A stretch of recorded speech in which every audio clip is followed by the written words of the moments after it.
Well, good morning everybody. I've got a camera and I've got me and you can hear me, I'm guessing. So today we're going to do trig functions. So last week we did trigonometry and now we're going to build on trigonometry to do trig functions. So what I'd like to start with is a spreadsheet. So what I want to do is I want to create a sine wave with an amplitude of A. So I'm going to say that A is equal to, and I'll start with 1, and I'm going to have a variable called d theta, and I'm going to set that equal to pi divided by 10. So d I'm going to start using meaning a small increment in, so d theta is a small increment on theta. So that's going to be equal to pi over 10, except I need to put an equals at the beginning of it to say that that is equal to a tenth of pi. Right, so now what I'm going to do is I'm going to create a column called theta. And in there I'm going to set the first value equal to I'm going to set the first column equal to minus 2 times d theta. So I'm starting just slightly left of the origin, okay, and then I'm going to make the next cell equal to the previous cell plus d theta. And because I want the d theta to remain constant, I need to put a dollar in front of the 2 there so that that will just continue to increment. Right, in the next column I want a sine theta. Okay, close that bracket. So what I'm going to do is say that that is equal to a, which is there, times sine of theta. Okay, and I need to make that to a constant, so I'll put a dollar in front of it, and that's okay. And then I'll drag that down so that gets me 2 values. Now copy those 2, and I'm going to drag those down to 26, so I've got 20 values. Okay, now I'll mark both of those and say insert a scatter graph with the new values. Okay, that's better, that's what I wanted. So what I've got is a graph that's going from slightly less than 0 to slightly more than 2 pi. That's sort of what I wanted. Okay, so we've got sine theta, which is 0 when theta is 0. It rises to a maximum of 1, drops down at pi to 0, then a maximum of minus 1, and then at 2 pi at 0 again.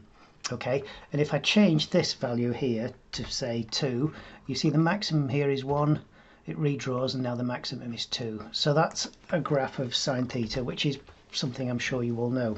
So now what I want to do is I want to have b is equal to, and I'll set that to 1. I now want to do the graph of b cos theta. So it's going to be b cos theta. Okay, and that's going to equal b times cos of theta, which is there. Close that. I need to make the 3 a constant, dollar. Okay, right, and now if I copy that down to 31, was it? Yep. Okay, so I've now got another column. So what I'm going to do now is I'm going to add the 2 graphs together. So I right click on here, say select data, say I want to add a series. The series x values are going to go from there to there, and the series y values are going to go from C6 to C31. Okay, right, so now we've got the cosine, which is 1 when theta is 0. It goes through 0 to minus 1 when theta is equal to pi, back through 0 to 1 again when theta equals 2 pi. And you can see that the sine curve and the cosine curve are basically the same thing, but shifted by pi over 2. There's a phase difference between them. Now, and as before, if I make that 2, then it will double in height, so the max is 2 and so on. But I'll keep it as 1 for now. Now I want to add a third curve, which is going to be a sine, and I won't bother typing theta, plus b cos. And again, I won't bother typing theta, I'll just leave it like that. And this time I'm just going to be a bit lazy by saying I'd like to auto add those two together. I'll just do the auto sum. And now when I copy that down to 31, there we go. And now what I'm going to do is add that to the original graph. So select data, I want to add a series. I won't bother with a series name, but I will take the same x values, which is from A6 to A31. And then the y values will be D6 to D31. OK. And OK.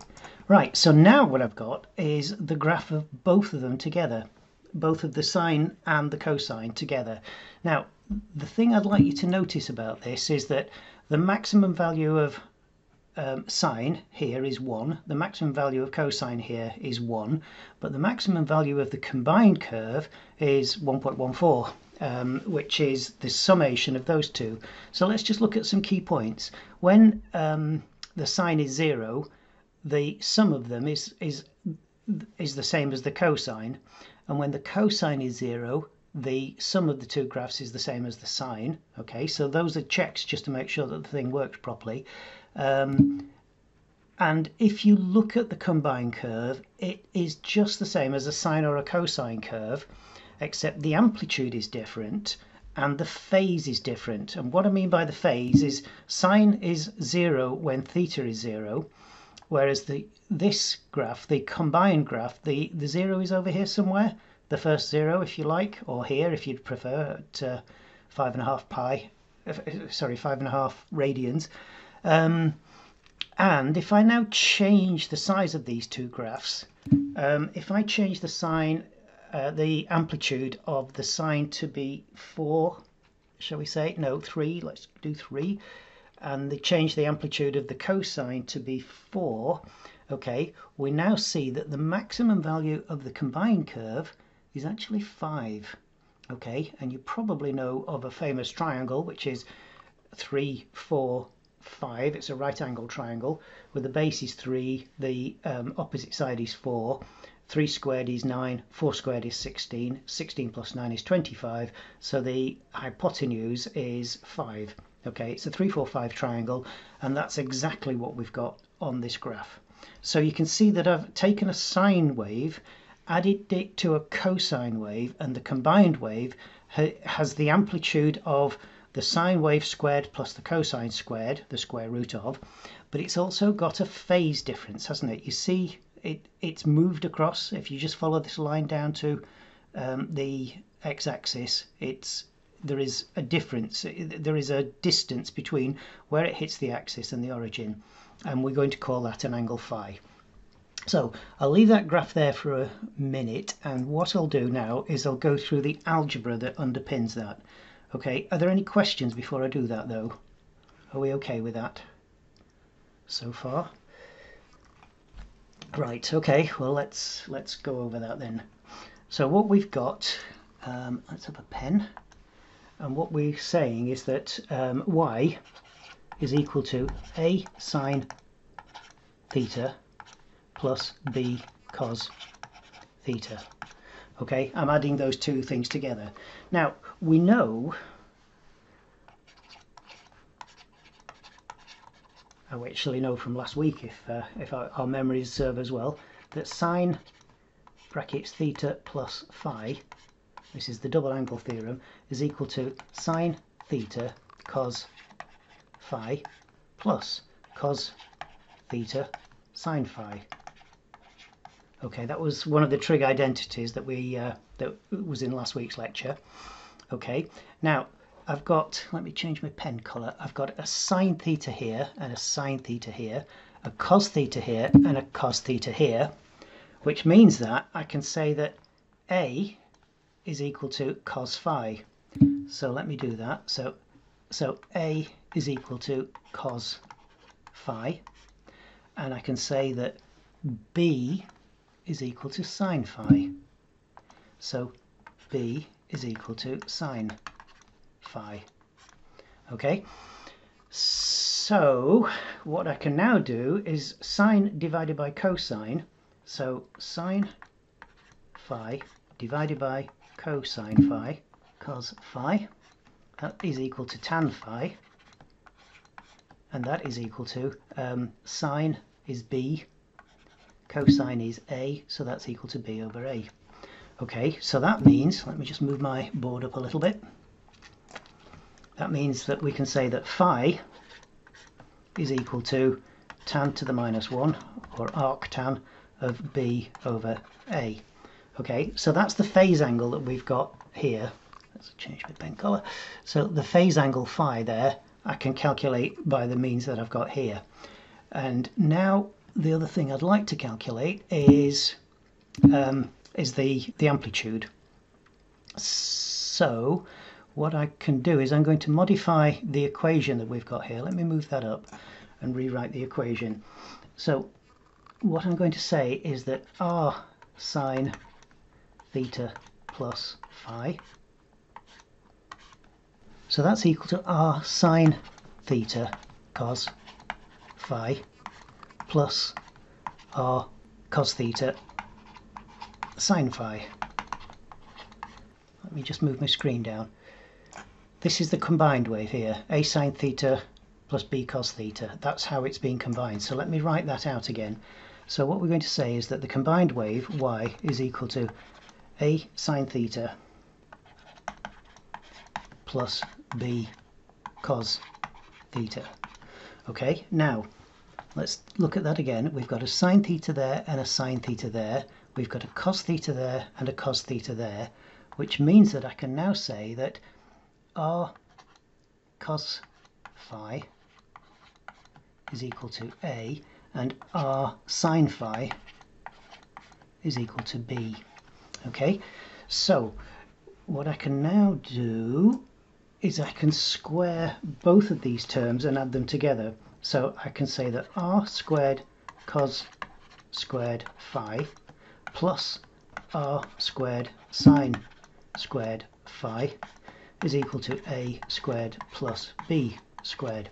Alright, so I've got an r squared here and an r squared here, so I'll take those outside a bracket, r squared brackets cos squared phi plus sine squared phi, and that's equal to a squared plus b squared. Okay, close my bracket. You probably know that cos squared phi plus sine squared phi is one of the identities. Again, it was in last week's material, so you can have a look at that if you need to remind yourself, but that is equal to 1. This whole bracket is equal to 1. So that means we can now say that r squared is equal to a squared plus b squared, or r is equal to plus or minus the square root of a squared plus b squared. Generally speaking, you take the positive value of that, which means that we've now got phi and r. So there's our value for r. I need to use a pen because it doesn't come out in the videos very well. So we've got r is equal to the square root of a squared plus b squared, and we've got phi is equal to the arctan of b over a. Okay, so let's do an example of that, and let's just put some numbers in and see what we get. So write 4 sine theta plus 3 cos theta in the form r sine theta plus phi. I'll just remind you, r is the amplitude and phi is the phase angle. So I'll just take those two lines off. So what we're going to say is that r is equal to the square root of 4 squared plus 3 squared. Okay, 4 squared is 16. Let's write it out. So we've got 16 plus 9, and that is equal to the square root of 25. So r is going to equal 5. And then for phi, actually I'll put the phi on the side here, so I'll just draw a line here. Phi is equal to the arctan of 3 over 4, and we pretty much always use radians from here. So if you calculate that, I'll switch on my calculator, which is in radians. So I'm going to say shift tan of 3 divided by 4, which is obviously 0.75, is equal to 0.64. So that is equal to 0.64 radians. Okay, which means that 4 sine theta plus 3 cos theta is equal to 5 sine theta plus 0.64 radians. Okay, so the key things that we've got out of that are that the amplitude is equal to the sum of the squares of the previous two amplitudes, and that the phase angle is equal to the arctan of 3/4. Okay, now let me give you an example so you can try it. Come on, mouse, thank you. So could you have a go at solving, let's do something similar. So let's do, let's just change the sign. So can you find express y equals -4 sine theta plus 3 cos theta in the form r sine theta plus phi. Okay, could you have a go at that, please? I'll give you a couple of minutes. So we're looking for y is equal to -4 sine theta plus 3 sine theta. Okay, so r is equal to -4 squared, which is obviously going to be 16 plus 3 square root is equal to 5. I'm sure that's nice and straightforward for everybody. Arctan of 3/-4. Right, so the problem is that your calculator can't tell the difference between 3/-4 and -3/4. So what it's assuming is that you're giving it -3/4. So when you do this on a calculator, what it's going to give you is that angle there, which is -0.64. And that is 4, and that is -3. And what we've actually got is 3 and -4. So the calculator has given you this angle here because it doesn't know about numerators and denominators, it just knows that it's got a negative number. But what we know is that we need this value here, so we need that angle measured anti-clockwise from the x-axis. Now you can see that this angle here and this angle here are the same angle, aren't they?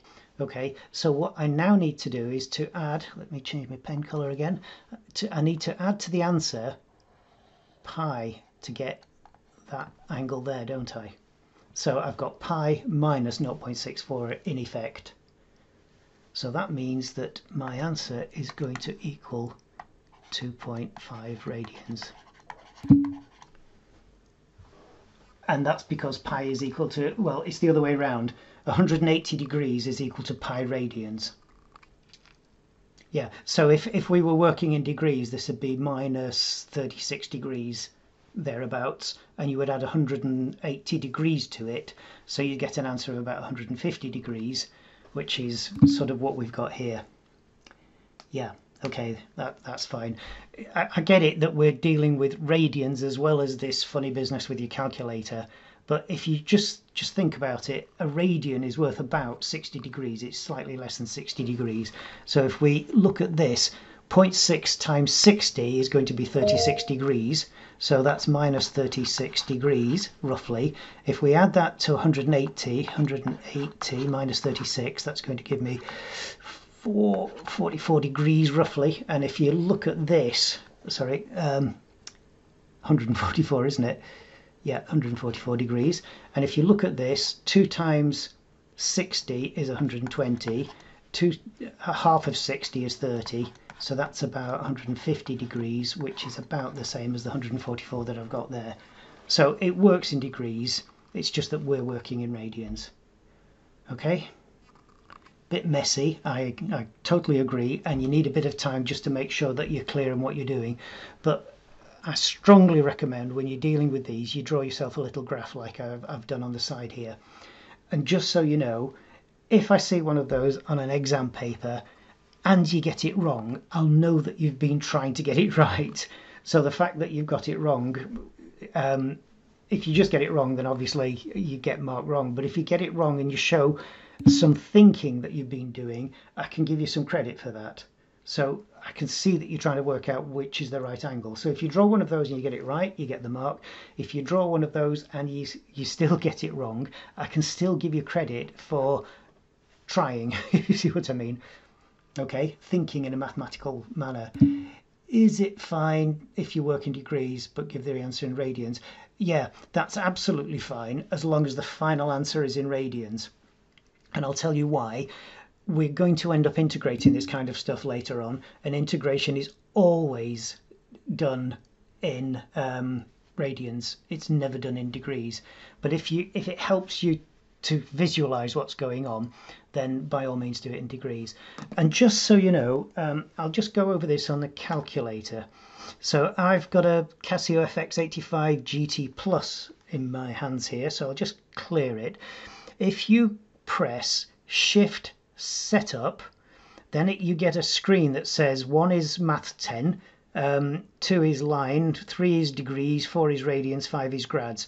Degrees you know, radians you know, grads are actually degrees base 10. So if you press 3 at that point, your calculator will be in degrees and you'll see a little tiny D up at the top of the screen. And then if you do Shift Setup 4, you'll see that there's a little R at the top of the screen for radians. Okay, that's how you move your calculator from degrees to radians or radians to degrees. And then the other thing that you need to know, or might need to know, is that if you've got x degrees, that is equal to x times pi divided by 180 radians. And if you've got y radians, that's equal to y times 180, oops, not 100, said y times 180 divided by pi degrees. And just look at that, 180, pi is about 3, so 180 divided by 3 is about 60, which is what I was saying before. A radian is worth about 60 degrees. It's just slightly less than 60 degrees. Okay, are we all right with that? And where are we? Yeah. Okay, I think this is probably the time to have a go into the breakout rooms and do some examples of these. I think that's probably the best thing, because once we've got this understood, the bits that follow on, we can deal with those more easily. So I think we'll stop with this now and we'll have the breakouts.